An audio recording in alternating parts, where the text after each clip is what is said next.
સુરતમાં Ichchhapur bus stand નજીક ભાજપના પૂર્વ સરપંચ યોગેશ ભગવાન દાસ પટેલ તેના સાગરીતો સાથે મળીને ગેરેજ માલિક વત્સલ પટેલ અને તેના મિત્ર દક્ષાંગ ઉપર જાહેરમાં જ બેરહેમીથી હુમલો કર્યો હતો. આ ઘટના સીસીટીવીમાં પણ કેદ થઈ ગઈ છે. 12મી ઓક્ટોબર 2025ની મોડી રાત્રે રાજ સ્ક્વેર હોટલ પાસે બનેલી આ ઘટનામાં યોગેશ પટેલે રેન્જ રોવર ગાડીમાંથી લાકડી કાઢી વત્સલને માર માર્યો, જ્યારે તેમના સાથીદાર પવનસિંહ ગુર્જરે લોખંડના કાંટાવાળા તારથી વીંટાળેલી બેઝબોલ સ્ટિકથી હુમલો કરી વત્સલને ગંભીર ઈજા પહોંચાડી. આ ઘટનાએ સ્થાનિક વિસ્તારમાં રાજકીય દબંગતા અને હિંસાનો મુદ્દો ફરી ચર્ચામાં લાવ્યો છે અને પોલીસે આરોપીઓ સામે તપાસ શરૂ કરી છે.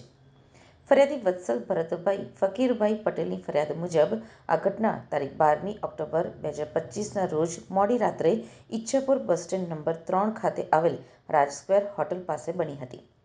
ઝઘડો મિત્રો વચ્ચેના ફોન પરના વિવાદનું સમાધાન કરાવવા માટે શરૂ થયો હતો.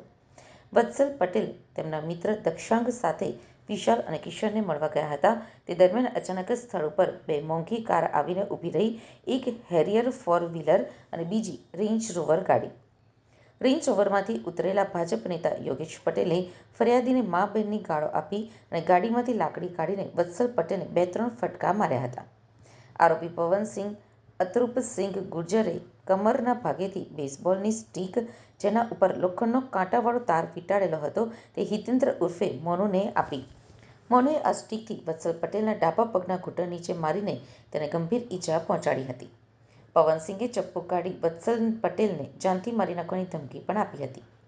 ફરિયાદી વત્સલ ભરતભાઈ ફકીરભાઈ પટેલે તાત્કાલિક પોલીસમાં જાણ કરી હતી.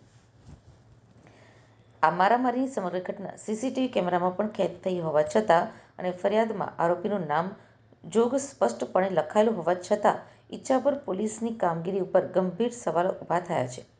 પોલીસે ફરિયાદના આધારે આરોપીઓ હિતેન્દ્રસિંહ ઉર્ફે મોનુ બિહારી અને પવનસિંહ ગુર્જરની ધરપકડ કરી છે. જોકે મુખ્ય સૂત્રધાર અને ભાજપના નેતા યોગેશ ભગવાનદાસ પટેલ અત્યાર સુધી પોલીસ પકડથી દૂર છે.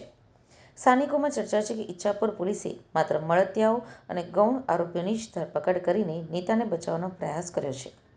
ભાજપના નેતાનું નામ હોવાથી પોલીસ કાયદાકીય કાર્યવાહી કરવામાં ઢીલાશ વર્તી રહી હોવાનો આક્ષેપ થઈ રહ્યા છે. ઈચ્છાપુર પોલીસ સ્ટેશન તાજેતરમાં જ ગેરકાયદેસર પ્રવૃત્તિઓ પર નિયંત્રણ રાખવામાં નિષ્ફળતાના કારણે વિવાદમાં આવ્યું હતું. થોડાક સમય પહેલા જ આ વિસ્તારના એક ઘરમાં ગેરકાયદેસર રીતે તાળી બનાવવાનો વેપલો ચાલતો હતો. લોકોએ જનતા રેડ કરીને આ ગેરકાયદેસર પ્રવૃત્તિનો પર્દાફાશ કર્યો હતો, જેના કારણે ઈચ્છાપુર પોલીસની કાર્યક્ષમતા ઉપર ગંભીર સવાલો ઊભા થયા હતા. ત્યારે હવે ભાજપના નેતાને પકડવામાં નિષ્ફળતાના કારણે પોલીસની પોલ ફરી ખુલી છે. કાયદો અને વ્યવસ્થા જાળવવાની જગ્યાએ પોલીસે સત્તાધારી પક્ષના નેતાને છાવરી રહી હોવાના આક્ષેપોથી પોલીસ વિભાગની છબી વધુ ખરડાઈ છે.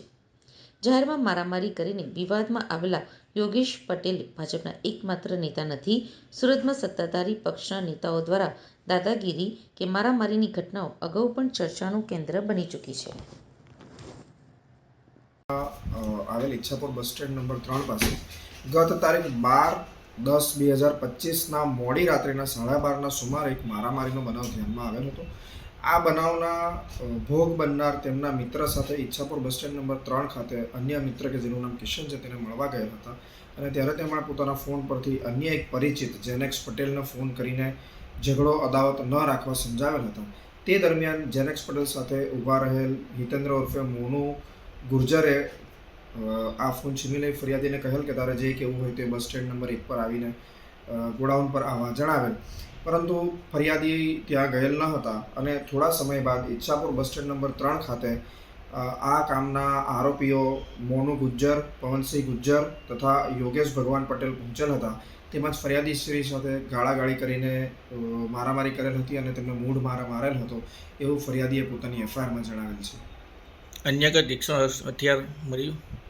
એમની પાસે બેઝબોલના બેટની ઉપર તાર વીંટાળેલા હતા. તે રીતની ફરિયાદીની રજૂઆત હોય અમે ગુનામાં વપરાયેલ હથિયારોને કબજે કરવાની તજવીજ ચાલુ છે.